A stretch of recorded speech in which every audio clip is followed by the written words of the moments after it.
Are you being lazy by taking time off? Are you not getting ahead in your business or not getting ahead with your writing by taking time off? That's what this live stream is about.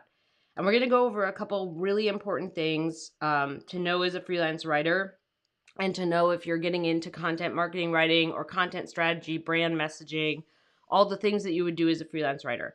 So as we're kind of going through these different things, hey, Holly, we're going to talk about rest time and how that really benefits your client content, how that's going to help you create better content, and how that's going to help you really do an overall better job. There's a lot of these, there's a lot of things that go along in the freelance writing community about like, you need to market all the time, which you do, but you also need to take a break. And there's also a bunch of things about like how people write, like 40 articles a week, or they end up working like 20 hours by writing all this content, and working faster isn't really the solution to not getting rest, right? So even though people end up writing a ton of articles per week, that's how they work. They work really quickly, and maybe that's not you. I know that's not me. I don't work very fast. I actually work pretty slowly. And I just feel like we need to talk about rest time and how it really impacts your client work and how that really changes between rest and like rejuvenation and all these things. Hey, Vicky. Ooh, yay. LinkedIn's post scheduler. Finally. Jeez. Even Instagram did it. Hi, Vicky. I always like when Vicky shows up because she does the wave. But first, the first thing we're going to do before we get into this is I need to do a free coaching spin. So back in the day, a while back, when we had the course, I sent out a survey, right? So like a survey for if you are, why you didn't sign up for the course. My course is Freelance Writer Wealth Lab. And I'm always wondering when I send that out, like, is it something in the course that you feel like isn't right for you, or you feel like the course needs more stuff, or there's specific lessons you wish were in the course. So I always send out the survey just to see if I can add or fix something in the course. But everybody who answered the survey gets a chance to win free coaching. And that's what we're going to do today, because now I have schedule space to do that. So first things first, we're going to do the spin. So can you guys see this? There we go. Oh, nope. There we go. So there's the wheel. It has all the names on it, and we're going to spin and see who wins free coaching. So let me do the spin. Okay, it's spinning. It's spinning. We're going to see who wins. All right. It should pop a name up. There we go. Suzanne Stavinoha. So can we see that kind of on there? Like, I know it's a little bit. There we go. Suzanne Stavinoha, you have one free coaching. I'm going to email you, but it's on here. So I also wanted to say that we do, and by we, I guess I mean me. Hello, blanket friend. That I do free coaching wins all the time. So right now, I have a survey that goes out to my subscribers to see if I can create different types of content for them, or different free and paid resources or boot camps. And if you answer that, you get entered to win a free coaching session. So if you're a subscriber, you can get my free pricing guide. So if you go to mandyellis.com/pricing guide, you can pick up my free pricing guide. It just went through an overhaul within the last year. I added a ton of new projects. So you get that, and you get added to my weekly tips and tricks emails, and you get chances to win free coaching. So it's a free 1-hour coaching session. We can go over whatever you want, but it's a chance to kind of like move your business forward. Hi, Woo. And we have our Woo friends here. All right, let's get our Woo friends in place. All right. Hi. I like your high fives. Can you go back to your hubba hole? Go back to your hubba hole. Good job. All right, let me put your blanket on because I know you're a little chilly. All right.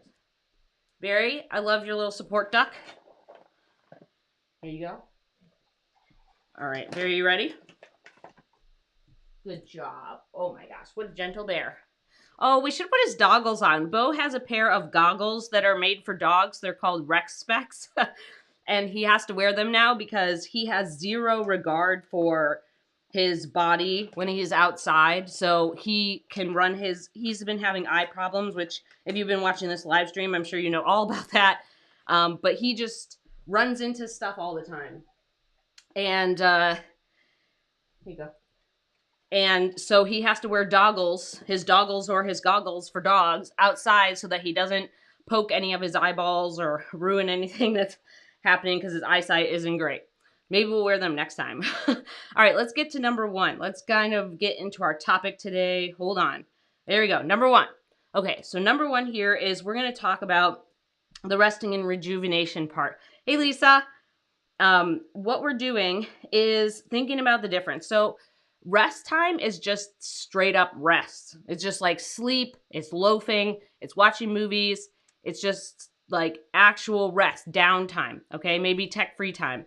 And then your rejuvenation part, this was something that I picked up a while ago where I didn't really get it. Like people were like, you need rest and rejuvenation. I was like, that sounds like the same thing. Why are you telling me this? So rest is like your physical downtime. Like you're not on your computer, you're not checking stuff, you're like doing other stuff like just loafing or playing board games or going for walks or just getting some more sleep. Your rejuvenation time is basically like filling up your cup, okay? So it's like reading magazines that inspire you, or it's going to museums, or it's something that really fills up your creativity and really helps you kind of see different types of content or different types of ideas. So your rest time is like letting your brain snooze, like putting your brain on snooze. Then once you gather your rest time, right? And once you feel a lot better, because a lot of times we deal with burnout or we deal with just like overloading our schedules. Once you get your rest together, then you want to start rejuvenation. Then you want to kind of get into like, okay, what were all those things I put off while I was working too much? What were some things that like I wanted to read? Or what were some books I wanted to get, under my belt? Or what were some like mini courses or emails? Like there's certain people that I follow their emails, right? You get their newsletters all the time. And they just always have these great ideas or these great strategies for business or for content writing. Catch up on those. So this is a really important distinction. First, sleep time, rest time. Second, fill up your creativity bank, okay? Filling up your creativity bank is all about what things inspire you to keep writing or what things inspire you to help your clients, like strategies or processes or problem solving. Or if you're catching up on podcast episodes or live stream episodes, or things that kind of help you be a better writer. So those are two separate things, and they're both important to creating better content for your clients. One, you think better when you're rested, and two, you provide better content and better strategy and better ideas when you have filled up your cup and rejuvenated your creativity. So those are really important. Yeah, exactly what Vicky said. You can't use rest time for cool stuff. Rest time is like power down. Rejuvenation time is for cool stuff, like stuff that helps you write better, stuff that helps you kind of like feel like you're back to your sparkly self kind of stuff. So that's the first thing. Two, and we have a Woo machine over here who's grunting away. Yes, Woo? Would you like to say something to the team? Would you like to comment on how I'm doing? Charlotte always gives me -5 stars on Yelp because I give not enough Treatos. Here you go, bud. Good job. Good job. Good job. Yes. All right. So let's talk about number two here. So when we're doing our downtime, right? Our downtime and our rest time, right? So when I say downtime, I mean rest time and rejuvenation together. These things are helping you write better. So a lot of times when you get into rest time, so I'll give you a couple of story time examples here. So for me, there have been times where I have worked so much and I needed rest, like I was getting close to burnout or I was burnt out, where like I couldn't remember what I wrote, okay? So I would write an article, submit it, my editor would give me something or my client would give me edits and I'd be like, ugh, I don't even remember writing this. That's a big problem. That's a big problem. This was years ago when I was still trying to like learn how to put all my shit together. And I was really burned out at that point. But when you're thinking about writing quality, you don't want to be in that place. You don't want to be in that place where you're like, I don't remember writing this, or I don't remember what it's about, or I don't remember like these specific things, and it takes you a lot longer to edit. So when you get the rest time and the downtime and the rejuvenation, your quality improves because your brain is functioning better because now you've rested. Now your brain can kind of like do its stuff, right? Now it can get back to operating at full capacity. The rejuvenation has now populated your brain with more ideas. You've read a lot better quality stuff. So for me, I'm always trying to find writers or columnists or types of magazines or articles that I really feel like push me to learn new words or to learn better sentence structure or to see things in a new and unique way. So those things I can then apply to my client work. And that is just huge. Like your clients, oftentimes, especially if you're working a lot with business clients, they're not out trying to apply like the structure of like a FAR or like Bon Appetit to like a tech business, right? Like the way this is to me a really cool thing. So whenever I see someone describe food, like to me that I don't know, that's just something magical to me. Like the way that they can just like translate the experience of eating something, it's just like blows my mind. So I obviously write about food and restaurants, right? So like that supplies my clients in food and restaurants, right? So reading all that material helps me like um make my descriptions better, but it also helps me describe things better to a different audience and in unique ways, right? If I can pull some like cool words that talk about food and apply that to tech, right? Like it's tasty tech, with tasty wouldn't be a good word, but you know what I mean? Like apply different words from different niches to like other types of niches. It makes your work really unique and readable, and it helps people think about things in a different way. That's really important. So these things go together. Your rest and rejuvenation connect to your writing quality. You have to keep feeding the little writing beast. You're not going to become a better writer if you're not growing and learning and expanding your basically your writer dictionary, essentially. Yes, hello? Did you want to submit a complaint? I don't know if you guys can hear her, but she's over there making all these like ridiculous noises. Um, so these things are really important. Your writing quality, okay? So write this down. Your writing quality depends on your level of growth, okay?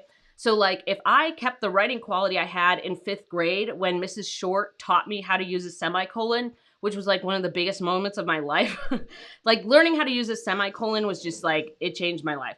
So if I kept that quality of writing from 5th grade to now, I wouldn't be here, right? So your level of growth, the amount that you're willing to push yourself, the amount of material that you're willing to read in terms of quality, not just reading bulk material, but reading actually quality material, that affects the quality that you can bring back to your clients. And I'm telling you, after working working as a freelance writer for 10 years and being a writer for much longer, like there are industries where they just are insular. Like they don't read anything outside their industry. So if you can read widely and read quality and start collecting more things, right? Because oftentimes as writers, we are readers first, right? This is kind of how we start getting into it. You learn how to read and then you learn how to write, right? And learning how to read is like filling your brain with words and choices and structure and syntax and diction and all these things that you then apply to your work. So the more that you can read that and the more you can read like the best stuff, like things that really you can just tell like by reading it, like, whoa, this person is like way ahead of me, right? Like you can just read it and be like, I've never heard 7 of those words. I don't know how this sentence structure works. How did they get away with a 4-line sentence or like, like that kind of stuff? That teaches you how to apply that back to your clients. Read more of that. That's really important. And it's filling your writer dictionary. Yeah, tasty tech is good in like a short-term way, but like if I wanted to describe a product, like if I wanted to explain how to use a product, I'd probably use like really juicy food words to do it. Um, yeah, there's like always these little things. Yeah, prepositions or semicolons. I always feel like there's something in your writer life, like Holly says, me learning semicolons. There's always something that changes your life. So like the first thing that changed my life, like as a writer, and I'm sure you have the same thing, and this applies, right, to our rejuvenation. The first thing that changed my life was a semicolon with Mrs. Short. The second thing was I had a 6th grade teacher. Her name wasn't Mrs. Lighthouse, but it was Mrs. something like that.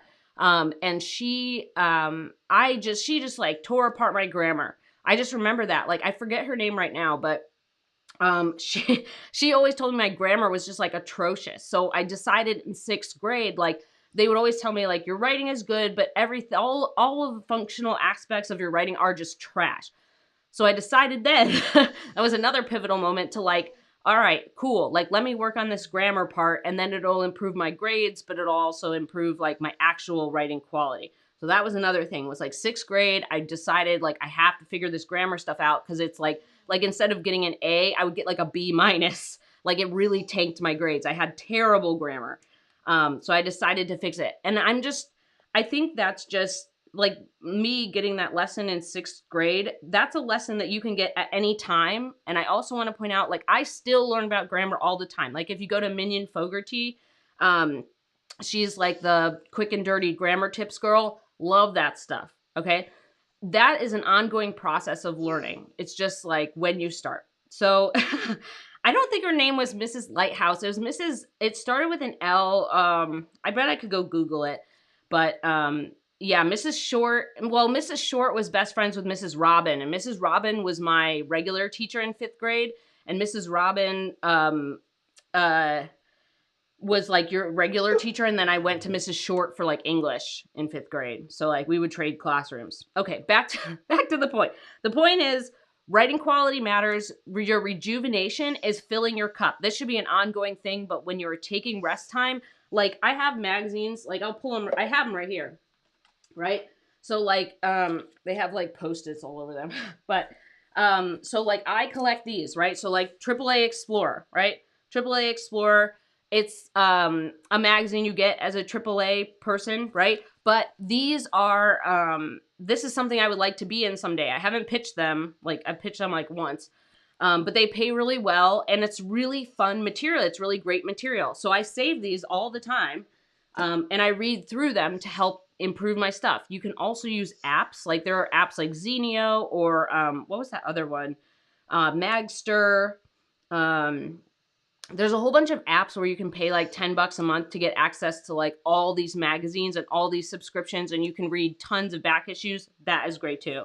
I know Mrs. Robin and Mrs. Short. Yeah, they were best friends. Mrs. Robin passed away a while back, like 10, 15 years ago, but they were best friends at school. Okay, in any case, moving on. Okay, let's talk about number 3, and we're gonna do a pup date because I'm getting a lot of sass from my little friends over here. Okay, you ready? Good job, Barry. All right, Charlie, give me a high five. Good job. Other one. Good job. All right, we gotta fix your blankie, or else you're gonna be upset because you're gonna be cold. Good girl. Good girl. All right. Oh, find love on a dating site. We need to ban you. Goodbye, friend. Well, not really, friend. All right. Here you go. Okay, cool. So now we're going to get back to 3. So let's talk about 3. So 3, how much, no, wait a minute. Boop, boop, boop. Yeah, so downtime critical to growth. Like, how much do you need? So this is something that I read years ago, and I'm hoping that it's probably still relevant.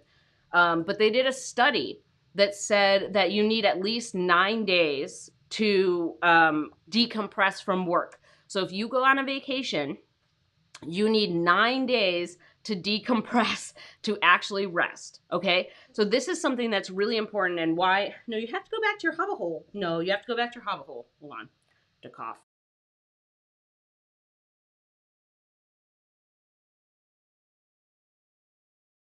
Hold on. We're having a hobbit vention.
Okay. Hopefully we are now settled. Here you go. One more. Here you go. Good job. Okay. Hoopla has a magazine binge pass. Okay, cool. Yeah, so Hoopla is another option to try. So you said you have a library card and gets Hoopla. Is that a Canadian thing or an American thing or both? Because if you can get it with a library card, that's better than paying $10 a month for another service. You have Libby. Okay, so Libby, Hoopla, Zenio, Magster, there's a whole bunch. But there's plenty of opportunities to read lots of magazine issues. Okay, so downtime, study. So there was a study that says you need 9 days to totally decompress. So what that means is like when you take a 5 day, like you take, time off, you need to plan for that time multiple times a year. So you need at least more than 9 days off, right? 9 days is like a weekend, 5 business days, and a weekend, right? That's 9. Yeah. So when you're thinking about this, you said you think it's both. Okay. Yeah. So try Hoopla, Libby, Magster, Zenio for back issues. So when you take time off, this is when I plan my stuff to make sure that I'm getting like multiple weeks throughout the year. Because if I just take a 3-day weekend, or if I just take like, a holiday weekend, like Friday, Saturday, Sunday, Monday, that's not enough to decompress. And you need times throughout the year to actually decompress. And this study changed my life. I read it years ago, and it changed the way I thought about my vacation, because I was like, oh, it's just time off. Like, as long as I get time off, everything's going to be great. And it's just not the case.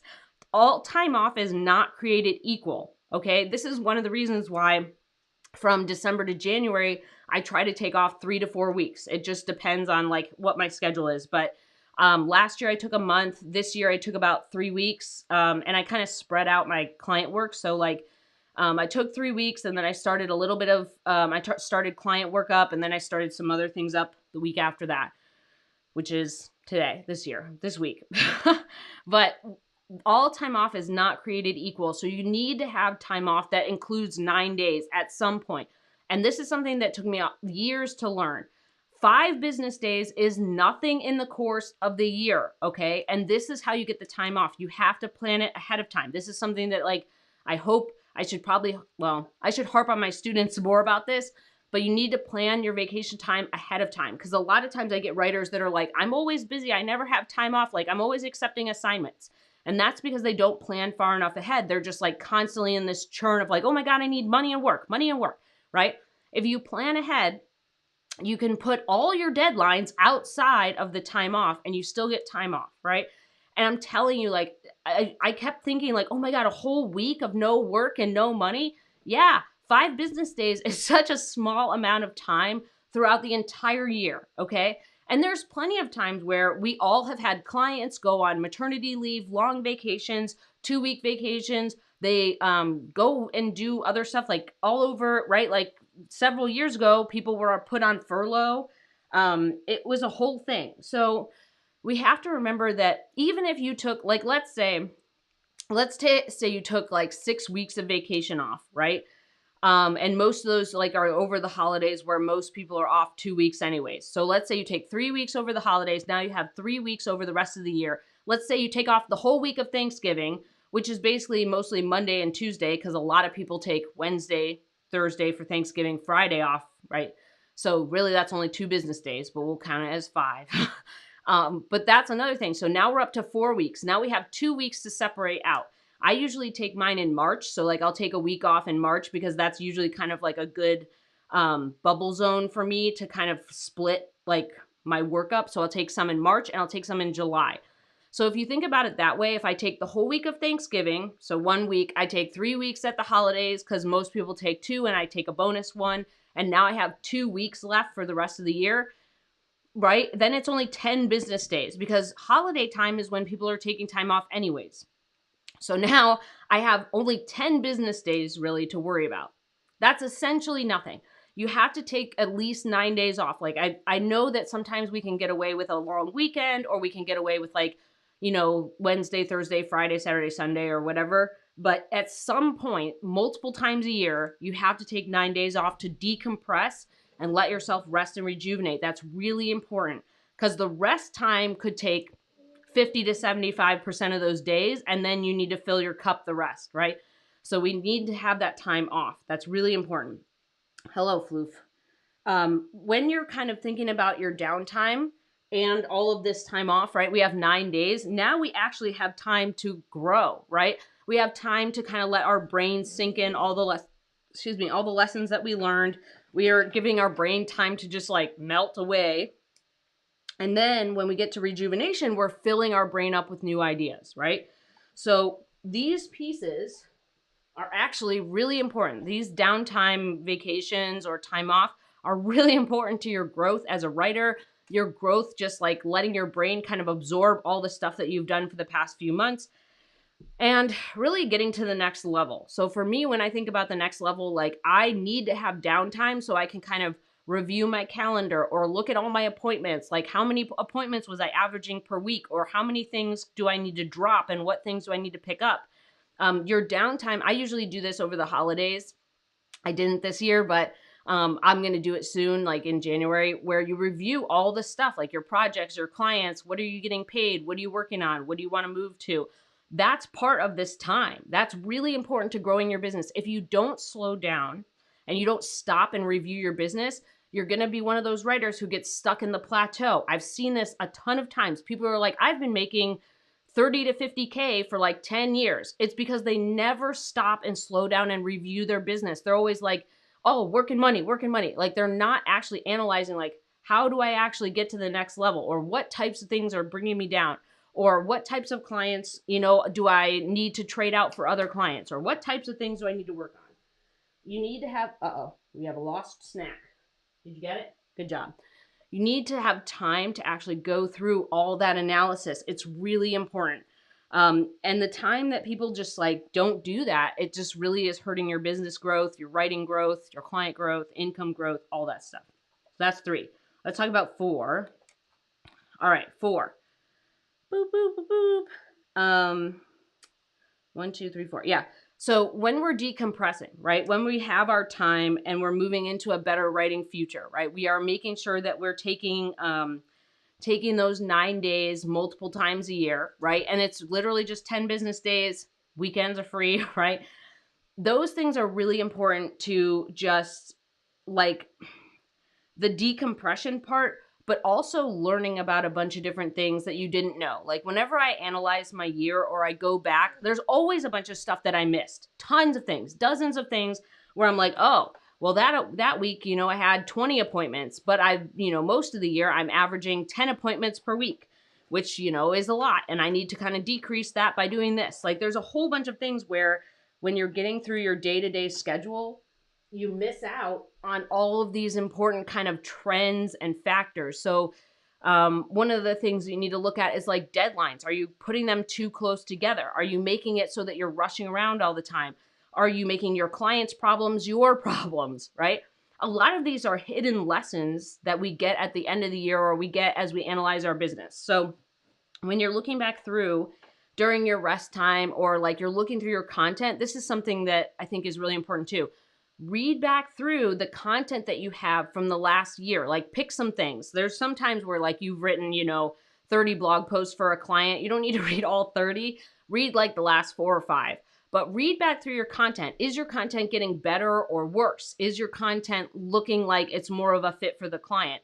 Are you moving into the types of content that you want to write about? And if not, why? Like, do you need to take a class? Do you need to understand more about that type of content? Do you need to understand what types of clients need that content? There's a whole bunch of different pieces there when we're going through the motions, right? Completing deadlines, complete. We just miss all of these really important gold nuggets along the way. So, hello, you're stepping on my foot. Back up. Go back to your hobbit hole. I already put you in your hobbit hole before. Okay, sit. Good job. All right. Sometimes we have a sassy hobbit hole escapee. When you're kind of going through the motions and you're on the hamster wheel, you just miss all of these really important trends and things. So make sure that you're spending your downtime and you're decompressing so that you can look at your past year objectively.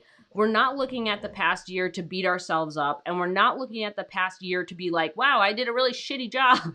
We're looking for opportunities to do better. That's it. We're looking at it non-judgmentally in a way, about how can we do better in the coming year or the coming 6 months or the coming 3 months. Like, how can we kind of balance this better, or how can we work on, getting some time to read more material, to write better, or how can we learn more about our niche, or are there different opportunities that we missed because we were too busy, like there were conferences we wanted to attend, or there were things that we wanted to do, like listen to a specific podcast in our niche and we missed a ton of episodes because we're doing XYZ projects. You have to go back and look objectively at all that stuff. We're not trying to like look for opportunities to say like, look, you're a shitty person or you're a shitty writer. We're looking for opportunities for growth or things that we can pick up on that are like, this really isn't working for me. There's a lot of times when I end up doing these analyses where I realize like, this isn't working for me. Like, as much as I love doing this, or maybe I realize I hate it more than I thought. You have to look for that and say like, all right, how do I kind of adjust? How do I make changes for the future? How do I kind of get myself to a new or different level by altering this? And like, it's really easy to just get swept up in the day to day. It's really easy to get swept up in like, I have to do marketing and send invoices and meet my deadlines and find clients and do this thing and pay my bills and walk the dogs and blah, blah, blah. It's really easy to get swept up in that, but you need downtime to not only create better content, but you need it so that you can look at holistically how you're running your business so that you can run it better.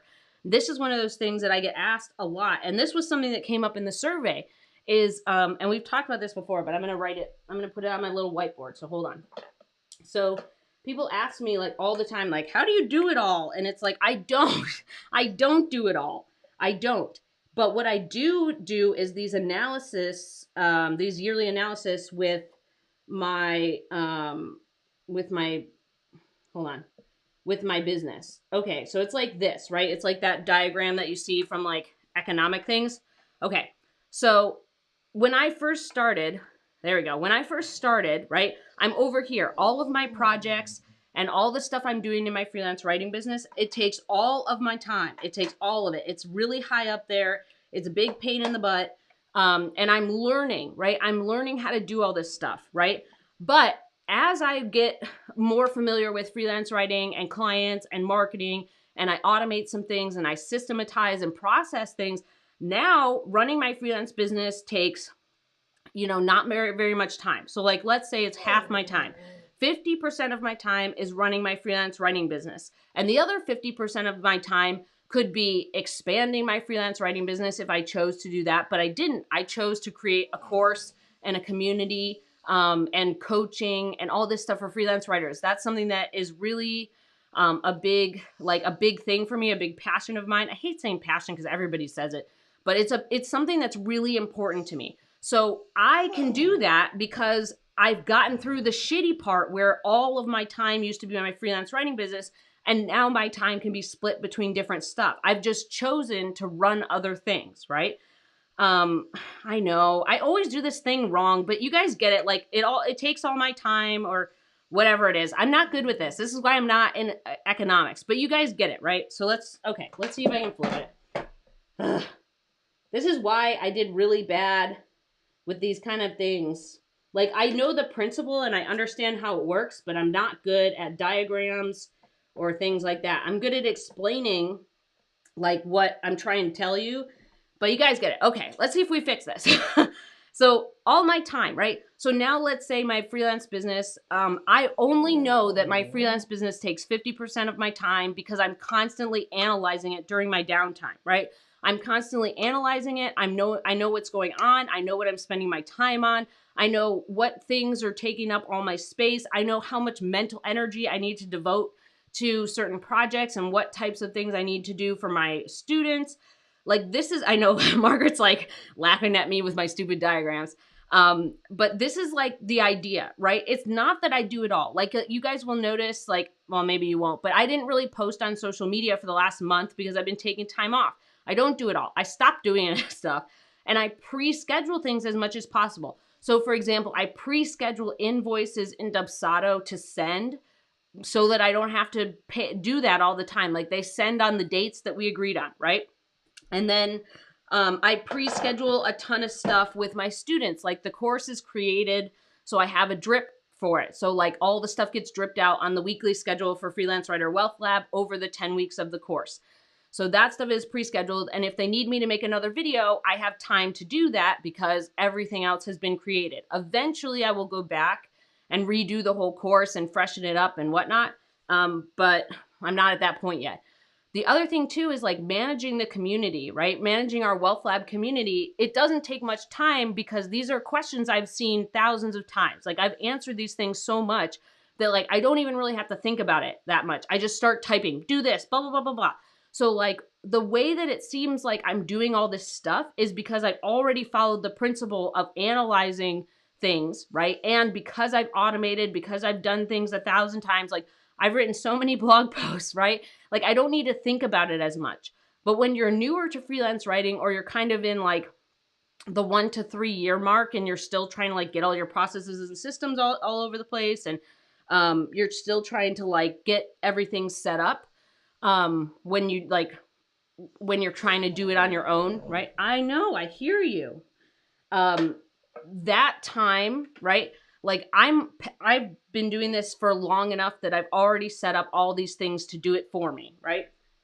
And then also, so I get to focus my time on actual writing. And then I get through emails, which is like a pain every day. Like I have to do a lot of emails every day. But most of the other stuff, I try to like all my social media stuff, I schedule it ahead of time. I make sure that I have certain times of day set up for my writing projects. So I know what my schedule is. I also have a tracker now for like how many free hours I have during the day when I don't have appointments. So like, is it 2 hours or 8 hours? Like, do I have appointments all day or do I have no appointments? That also helps me schedule when I need to get my client work done.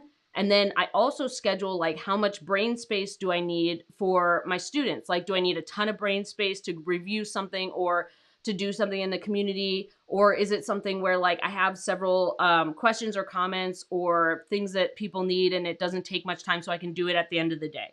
There's all these different things that you learn in your business. Like when do you write your best work? When are you good for like kind of repetitive tasks? When are you good at these things?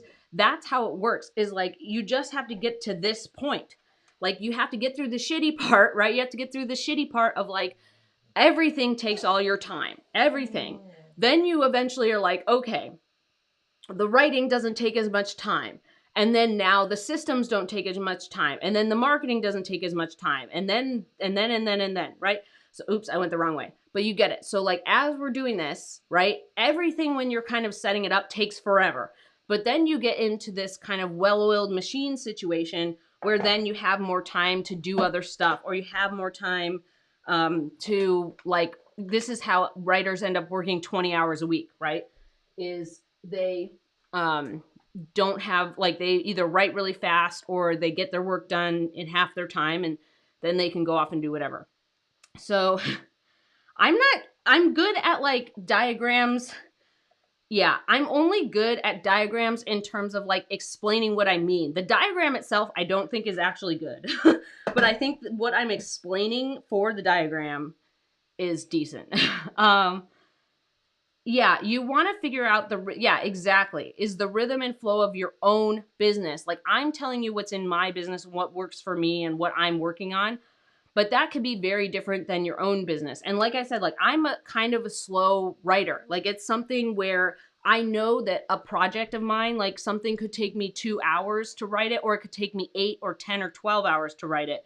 And I know that I need at least a 3-day process. Like I know when I'm creating something, I need 1 day to outline it and get the research done. I need 1 day to write it and 1 day to edit it.